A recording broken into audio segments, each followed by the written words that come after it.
পুনৰ নমস্কাৰ দিলোঁ সমূহ অসমৰ অংগনবাড়ী কৰ্মী সহায়িকা বান্ধৱীসকল প্ৰথমতে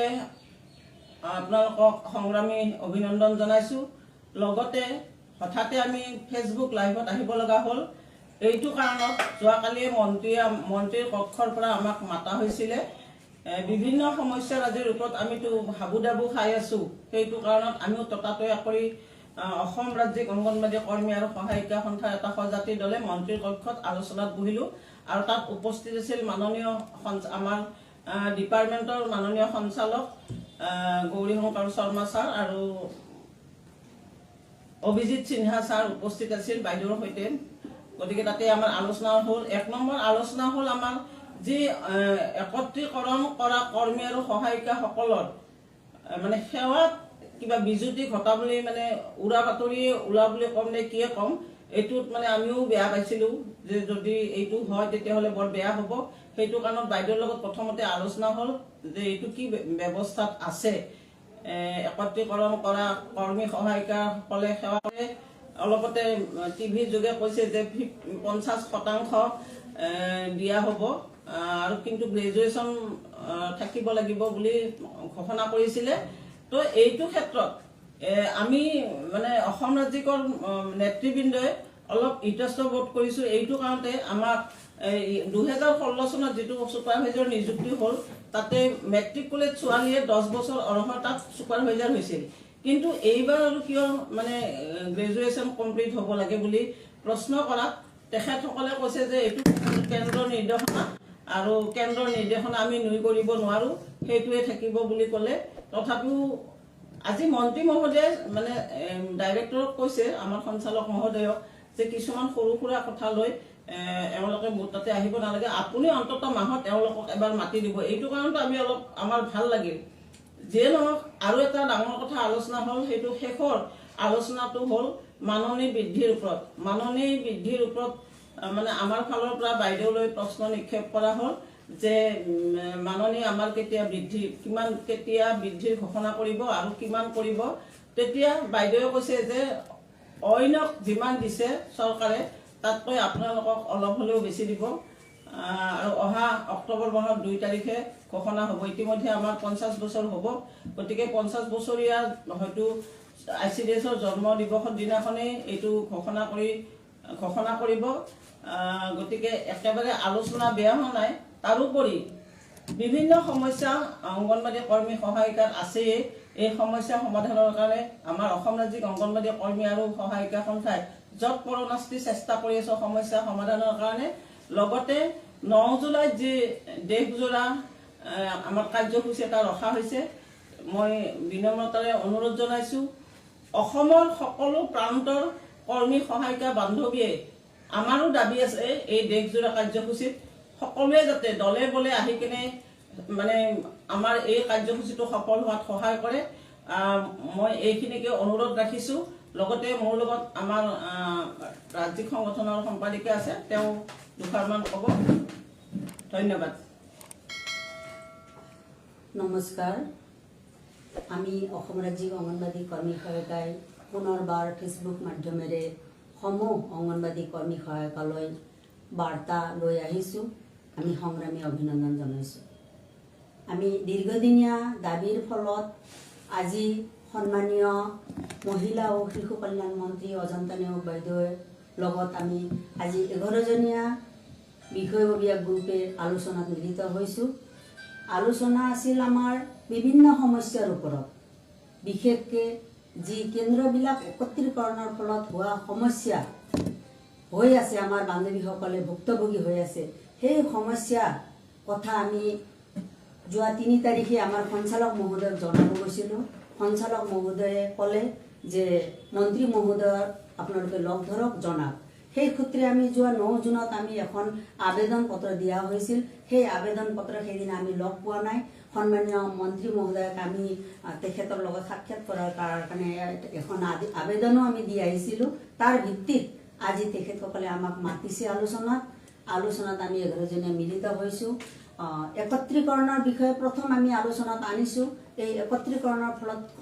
যি সমস্যা হৈছে আমি সমগ্ৰ অসমৰ 33খন জিলাৰে আমি তেখেতসকলক অৱগত কৰিছোঁ আৰু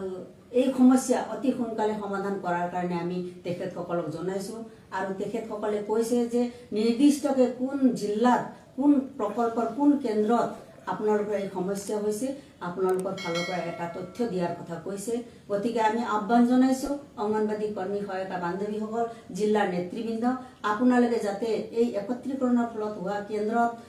সমস্যাটো যাতে লিখিত আমাক দিয়ে আমি অতি সোনকালে আমাৰ সন্মানীয় অজন্তা বাইদেউক আমি দিব পাৰোঁ। লগতে সহায়িকাৰ আপগ্ৰেডৰ ক্ষেত্ৰত বয়সৰ সীমা উঠাই দিম বুলি তেখেতসকলে 2017 চনৰ পৰা গাই আছে, কিন্তু সেই নিৰ্দেশনাটো নিদিয়াৰ ফলত একাংশ বান্ধৱী আজি বঞ্চিত হ'ব লগা হৈছে। সেই নিৰ্দেশনাও আমি অতি সোনকালে দিয়াৰ ব্যৱস্থা কৰক বুলি আমি কৈছোঁ। লগতে আমাৰ 50% মুখ্য সেৱিকা পদত নিযুক্তিৰ ক্ষেত্ৰত অতি সোনকালে পৰীক্ষা পাতি এই বান্ধৱীসকলক 50% পূৰ কৰাৰ বাবে আমি আহ্বান জনাইছোঁ আৰু তেখেতসকলে কৈছিল যে এই ক্ষেত্ৰত BA পাছ বান্ধৱীসকলকে পৰীক্ষাত বহাব আৰু তাৰ ক্ষেত্ৰত আমি আবেদন জনাইছোঁ যে BA পাছ নহয় আমি মেট্ৰিক পাছ পৰাই আমি এই ব্যৱস্থাটো কৰিব লাগে বুলি আমি আবেদন জনাইছোঁ। তেখেতসকলে এই ক্ষেত্ৰত কৈছে যে এইটো কেন্দ্ৰীয় চৰকাৰৰ দাবী, কেন্দ্ৰীয় চৰকাৰৰ চাৰ্কুলাৰ, গতিকে আমাৰ কৰিব লগা একো নাই বুলি জনাইছে তেখেতসকলে। কিন্তু আমি বিশেষভাৱে অনুৰোধ কৰিছোঁ মন্ত্ৰী মহোদয়ক এই ক্ষেত্ৰত যাতে অসমৰ পৰা আমি যি ধৰণে বিচাৰিছোঁ এটা ৰিপৰ্ট যাতে কেন্দ্ৰীয় চৰকাৰক দিব বুলি আমি অনুৰোধ কৰিছোঁ। লগতে মিনি কৰ্মীৰ যি পূৰ্ণাংগ কেন্দ্ৰৰ কৰ্মীৰ যি নিৰ্দেশনা ওলাইছে, আমাৰ বহু বান্ধৱীসকলে ইতিমধ্যে কৰ্মীৰ কাম কৰি আছে, কিন্তু তেখেতসকলক আজিলৈকে মাননি পোৱা নাই। মাননি বৃদ্ধিৰ অৰ্ডাৰটো অতি সোনকালে দিয়ক আৰু তেওঁলোকক কৰ্মীৰ সমানেই মাননি দিয়াৰ ব্যৱস্থা কৰক বুলি আমি জনাইছোঁ। লগতে আমি শেষত কৈছোঁ যে মাননি বৃদ্ধিৰ সংক্ৰান্তত আমি অসম ৰাজ্যিক অংগনবাদী সংগঠনে যি প্ৰস্তাৱ আমি উত্থাপন কৰি দাখিল কৰিছিলোঁ আৰু বিগত সময়ত আমাৰ সঞ্চালক মহোদয়ে যি প্ৰস্তাৱ দিছিল মাননি বৃদ্ধিৰ, সেই প্ৰস্তাৱ যাতে কাৰ্যকৰী কৰাৰ ক্ষেত্ৰত উদ্যোগ কিমানখিনি আগবাঢ়িছে এই প্ৰশ্ন কৰিছিলোঁ আমি। তেখেতে জনাইছে যে আপোনালোকৰ এই কথাটো অহা 2 অক্টোবৰত মুখ্যমন্ত্ৰীয়ে ঘোষণা কৰিব নিৰ্দিষ্টকৈ, তেখেতে আমাক স্পষ্টকৈ কৈছে অতি উৎসাহেৰে আৰু কৈছে আশা বান্ধৱীসকলৰ মিড ডে মিল বান্ধৱীসকলৰ যিখিনি ঘোষণা কৰিছে তাতকৈ কিছু বৃদ্ধি কৰি মুখ্যমন্ত্ৰীয়ে ঘোষণা কৰিব বুলি আমাক তেখেতসকলে জনাইছে। তাৰোপৰি আমি কৈছোঁ যে এই ক্ষেত্ৰত বিশেষকৈ গৰমৰ বন্ধটো আমি বিচাৰিছোঁ। গৰমৰ বন্ধৰ কাৰণে তেওঁলোকক আমি আবেদন জনাইছোঁ আৰু হয়তো তাৰ কাৰণে চিন্তা চৰ্চা কৰি পদক্ষেপ ল'ব, সেইবিলাক সঞ্চালক মহোদয়ক দায়িত্ব দিছে। আৰু আমি এটা কথা কৈছোঁ, তেখেতসকলে তেখেতে এটা আলোচনাতে কৈছে যে আপোনালোকৰ কাৰণে মুখ্যমন্ত্ৰীয়ে এককালীন সাহায্য দিয়াৰ উপৰিও আৰু বিশেষকৈ এককালীন পুনৰ যে কৰ্মীক 1000, 10,000, সহায়িকাক 15,000 টকা দিয়া হ'ব বুলি কৰ্মীক 15,000 টকা, ক্ষমা কৰিব, কৰ্মীক 15,000 টকা, সহায়িকাক 10,000 টকা দিয়াৰ ঘোষণা কৰিছে। সেইটো ব্যৱস্থা কৰিম বুলি তেখেতসকলে জনাইছে। নিশ্চয় সেইটো ব্যৱস্থা কৰিলেতো ভালেই হ'ব, আমি ভাল পাইছোঁ। আমি কিন্তু আমাৰ ফালৰ পৰা এটা কথা জনাইছোঁ যে আজি এককালীন সাহায্য দিছে, এককালীন সাহায্যটো হয়তো 4 লাখ টকা 2 লাখ টকা হয়তো এসময়ত শেষ হ'ব। তাৰ কাৰণে আমাক যাতে তেখেতসকলে বীমা আয়ুষ্মান ভাৰত কাৰ্ডৰ কথা উত্থাপন কৰিছিল, আলোচনাত আনিছিল। আমি কৈছোঁ যাতে আমাৰ অংগনবাদী কৰ্মী সহায়িকাসকলে যাতে মাহত 2,000 হওক বা 1,000 হওক নিশ্চিতভাৱে অৱসৰ লোৱাৰ পিছত জীয়াই থকালৈ তেওঁলোকক মাহে মাহে এই পেঞ্চনৰ নিচিনাই পোৱাৰ কাৰণে ব্যৱস্থা কৰক বুলি এটা আমি আবেদন জনাইছোঁ। লগতে আমি কৈছোঁ বীমা যি কৈ আছে আপোনালোকে এই ক্ষেত্ৰত আমাক যাতে আমি এককালীন সাহায্যৰ লগতে আমাক ESI সুবিধা যাতে কৰি দিয়ে, এই ক্ষেত্ৰত আপোনালোকে বিবেচনা কৰি আমাৰ কথাটো চিন্তা কৰিব বুলি আমি জনাইছোঁ। ESIৰ ক্ষেত্ৰত কৰ্মচাৰীসকলে পায়, কিন্তু আমি কৰ্ম কৰিছোঁ, স্বেচ্ছাসেৱী হ'ব পাৰোঁ, কৰ্ম কৰিছোঁ, ESIৰ সুবিধা দি আমাক যাতে কৃতাৰ্থ কৰে বুলি আমি তেখেতসকলক কোৱা হৈছে। আজি আলোচনা ভালে হৈছে, নিশ্চয় আগন্তুক সময়তো হ'ব। আৰু আমাৰ সন্মানীয় মহোদয়ে কৈছে যে মাহে মাহে এখেতসকলৰ সমস্যাক লৈ যাতে আলোচনা কৰি এখেতসকলৰ সাধাৰণ সমস্যাবিলাক যাতে সঞ্চালক মহোদয় তাতে সমাধান কৰি দি এই আঁচনিখন জীয়াই ৰখাৰ কাৰণে, এই আঁচনিখন সুফল হৈ আগবাঢ়ি থাকিব, তাৰ কাৰণে তেখেতে আবেদন জনাইছে বা পৰামৰ্শ দিছে। আমিও সেই কথা কৈছোঁ। গতিকে সমূহ বান্ধৱীসকলকে আজিৰ আলোচনাৰ কথাটো আমি উত্থাপন কৰিলোঁ, কিন্তু আমি বিচাৰিছোঁ যে অঙ্গনবাদী কৰ্মী সহায়িকাক নিয়মীয়া কৰ্মচাৰী স্বীকৃতি দিয়া, মাননিৰ সলনি মজুৰি দিয়া, ন্যূনতম মজুৰি 21,000 টকা ধাৰ্য কৰা, সামাজিক সুৰক্ষা প্ৰদান কৰা, কেন্দ্ৰীয় বাজেট বৃদ্ধি কৰা। এই ক্ষেত্ৰত এইটো কেন্দ্ৰীয় চৰকাৰে কৰিব। গতিকে অহা 9 তাৰিখৰ